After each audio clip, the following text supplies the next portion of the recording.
Please, my dear esteemed viewer, view this video and the contents of the message of this video. Receive this, please, with real love in your heart. And remember that we are all responsible for our own thoughts and actions from the information that we obtain. Karma is and always will be a predominant cosmic law to keep things in balance. And that being said, not referring to that type of karma that's used for scaring individuals for your whole life review and keep people trapped in this reincarnation trap that was in action at some point. However, karma can be understood simply as what you give is what you receive, what you put out through the Hermetic law of all is mental, all is consciousness, quality of your consciousness will be reflected back to you with what life presents to you. So karma, cosmic law, it's real. It really is real. Furthermore, please heed the saying, be prepared, for I will come as a thief in the night.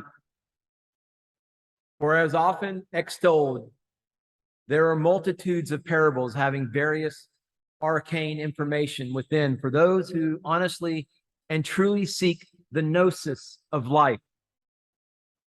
If we are not working on growing that Gnosis within ourselves so as to evolve as best we can individually, we will devolve by stagnation to our lower, baser bio instincts, our animalistic behavior patterns, as depicted by the various cultures that depict human bodies with animal heads. Now, that being said, Toth is depicted with a head of a bird, an ibis in particular, that bird, which simply means in a symbolic fashion that if you know that we have different component parts to our brain, that we have a reptilian cortex and etc., but there is a part of our brain that's referred to as the bird, sort of a bird brain, a higher functioning, where a lot of the deeper brainwave states emanate from. So there is that interpretation of bodies with animal heads. You have a human body with a bull head, well, then we know what that might indicate, at least one interpretation. So moving on, at this moment in history, we are in the Kali Yuga. We definitely are in the Kali Yuga of our root race, but we do not necessarily have to die from it. Collectively, we can move mountains, but individually, we simply feed separated chaos that sooner or later finds its own totality. With the New World Order seeming probable, not seeming probable, that's the fact, that's the environment that we will be dealing with for quite some time, at least, I believe, until 2028, 2030, when the bifurcation, damn it, Magenta Pixie, she has to use these big words and then I try to use them. Thank you, Magenta Pixie. Bifurcation of 3D Earth from 5D Earth will be, I believe, as Magenta Pixie has stated, will be a reality. But I don't know, the AI construct, the artificial intelligence, hive mind, matrix, that's something that will be at least part of our reality for some time to come, I believe. So anyway, this new world order is a reality for sure. Having a deeper understanding of the 7 deadly sins and how they were originally transmitted to the masses will help us better understand some of the message that John sends us in Revelation. And this is an arcane discussion. This video and the next few videos will be dealing with the arcane understanding of the revelations to Saint John, John of Revelations, when he received his visions on the island of Patmos. And so we're going to be talking about that from different aspects. But this moment in history in the Kali Yuga, just to sort of introduce this video and videos after this, we are in the Kali Yuga for sure, no doubt about it.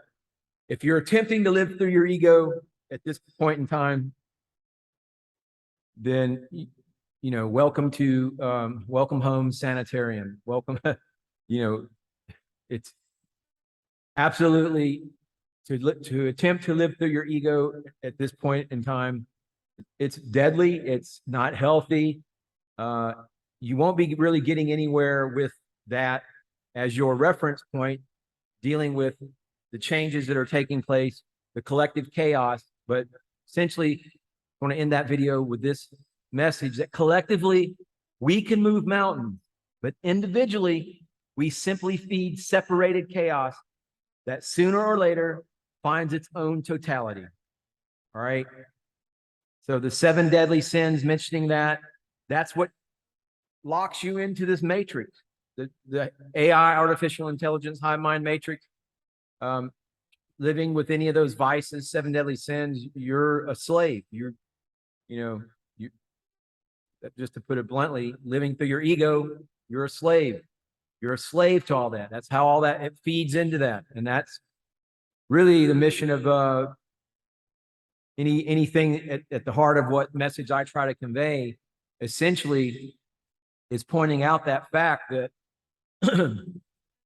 until we transcend our lower nature and escape from the digital matrix, the life that we have is really not our life that we can lay claim to at all, except in maybe rare moments of transcendence and realizations. But until you confront your lower nature and put all this into perspective and realize how we are preyed upon,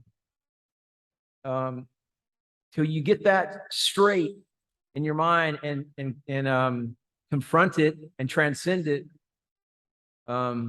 it's tough going. And it's my contention, as I've stated previously, August 26th, have your house in order.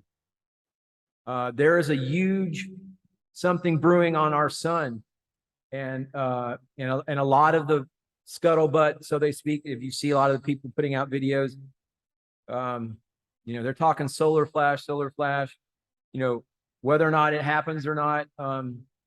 I have a feeling that August 26th is the day, though.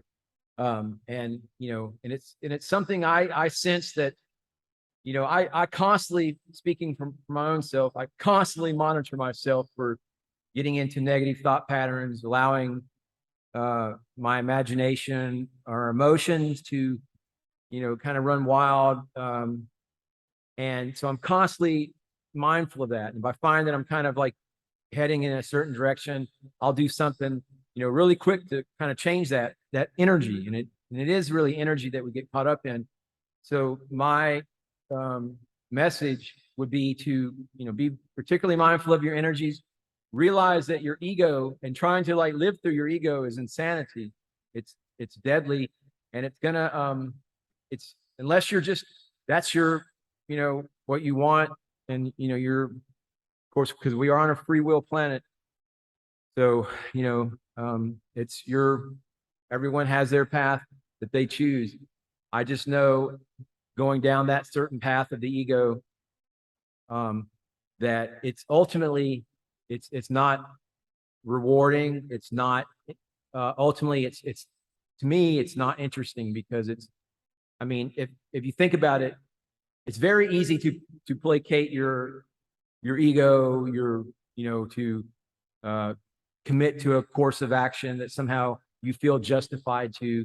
But if it's through your ego and through the lies and illusions of the ego, which is based in separation, then you kind of never really get anywhere, except you're just treading the same ground, and ultimately it's boring.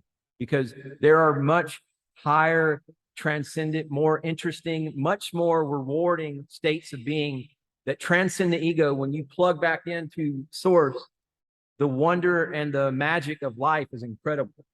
Just saying, just saying.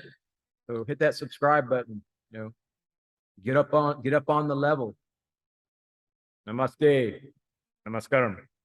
Oh yeah. So, but I'll be making more videos going at the revelations of St. John. And this is going to be from an arcane understanding. This is nothing to do with Christianity.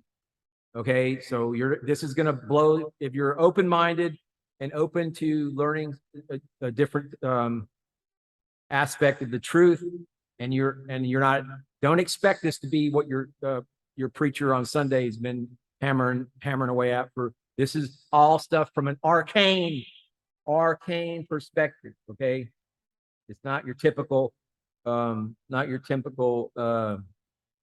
you know, angle, so to speak. So stay tuned. All right. Namaste. Namaskaram.